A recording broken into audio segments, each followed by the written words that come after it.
Hi guys.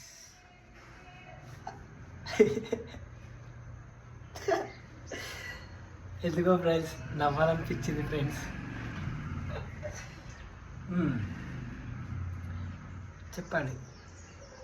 Cool weather, నాకు దోశ తినాలనిపిస్తుంది. ఏం చేద్దాం? ఇవాళ న్యూస్ ఏంటి? మొన్న చంపేసారు అని చెప్పిన జీడి మెట్లలో వాళ్ళ మమ్మీ ఎట్లా మాడుతుంది ఒకసారి ఇన్స్టాగ్రామ్లోకి పోయి యూట్యూబ్లోకి పోయి చూడండి. ఇట్లా తయారయ్యారు ఏంద్రా. నేను జాగ్రత్త ఫ్రెండ్స్, పేరెంట్స్కి చెప్తున్నా. పురాలు ఇన్స్టాగ్రామ్ వాడకుండా గలీజ్ అయిపోయారు.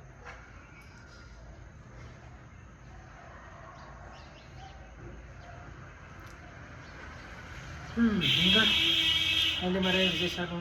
అంత మంచిగా? నేనైతే ఫుల్ మంచిగా ఉన్నా. చల్ల ఇడ్లీ అనిపిస్తుంది. నేను ఇడ్లీ వేసుకురాను. అన్న 28 సంవత్సరాలు అయింది, నాకు పెళ్ళి కాలేదు బ్రో. మంచి అసలు లైఫ్లో మీ మీ తాతలు సంపాదించుకుంటే పెళ్ళి చేసుకో బ్రో. కానీ మీ తాతలు సంపాదించకపోతే నువ్వే సంపాదిస్తే పెళ్ళి చేసుకోకు. ఇప్పుడు ఏమవసరం పెళ్ళి చేసుకుని? ఏం చేస్తావు పెళ్ళి చేసుకుని? అరే నీకు ఒక ఇన్సిడెంట్ చెప్తాను. నా ఫ్రెండ్ అంటే బాగా క్లోజ్ కాదు, నార్మల్గా ఫ్రెండ్. అయితే మా వాడు పెళ్ళి అయిపోయినా, మా ఫ్రెండ్ పెళ్ళి అయిపోతే వాడు ఏమన్నా అంటే మామ నీ పెళ్ళి ఎప్పుడు అని ఇంకొక ఫ్రెండ్ అడిగాడు. అయితే వీడేమన్నా అంటే అరే ఆయనతో నువ్వు మీ ఇంట్లో అడిగావు, పిల్లనోడు ఇస్తాడు అని అన్నాడు. మరి వీళ్ళని విషయం ఏంటంటే నేను పడ్డ కష్టాలన్నీ అడు 0.1% కూడా వాడు. వాడికి అంత లేదు కూడా. వాళ్ళ వాళ్ళ తాత సంపాదించకుంటే నథింగ్. అదన్నా నా ముందు నథింగ్. కానీ నేను ఎందుకన్నా అంటే అరే బాబు నువ్వు వేస్ట్ అని చెప్పి నీకు తెలాల.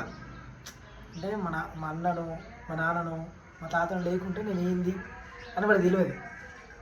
ఓకే, ఇప్పుడు నార్మల్గా తినుకుంటే అంటాడు కాబట్టి వాడికి నడిచిపోతుంది. ఓకే, అలా అయ్యవ లేకుంటే నథింగ్ నా ముందట. అట్లాంటి అన్నా నేను పట్టించుకో. ఓకే, సో నీకు పెళ్ళి అయితే లేదు అని నువ్వు బాధపడకంటే నీలాగా ఎవడు సంపాదించడు. ఓకే, నేను ఇప్పుడు 27 ఏళ్ళు అయింది అంటున్నావు, పెళ్ళి అయితే లేదు అంటున్నావు కదా. సో నీకు నేను నీ తాత నీ అయ్యా సంపాదించుంటే చేసుకో, not big deal to survive. Okay, ఒకవేళ నువ్వే సంపాదించాలి, నువ్వే you are the changer of your family అంటే కష్టపడు బ్రో, తప్పులేదు. పెళ్ళి అయితే బ్రో, పెళ్ళి అయినోడు కానోడికి ఏం బాగా తేడా లేదు ఈ జనరేషన్కి. ఓకే, నువ్వు ప్రేమిస్తే ప్రేమించడం అలా అయ్యవే అనిపిస్తారు. పెళ్ళి చేసుకున్నావు అనుకో, ఒకవేళ నువ్వు లవ్ మ్యారేజ్ చేసుకుంటే ఓకే హైదరాబాద్ వచ్చి బతుకుతా అది చేసాను అనుకో, అంత సినిమా లేదు. గుర్తుపెట్టుకో, ఊర్లో నువ్వు 500 ఉన్నా 10 రోజులు ఖర్చు పెట్టుకుంటావచ్చు. హైదరాబాద్ 500 ఉంటే 5 నిమిషాలు అయిపోతుంది. అర్థమైందా? హైదరాబాద్కి ఊరికి అదే తేడా. గుర్తుపెట్టుకో, ఒక బుడ్డి నింపాలంటే నువ్వు చిన్న బుడ్డి ఇప్పుడు ఎత్తుంది.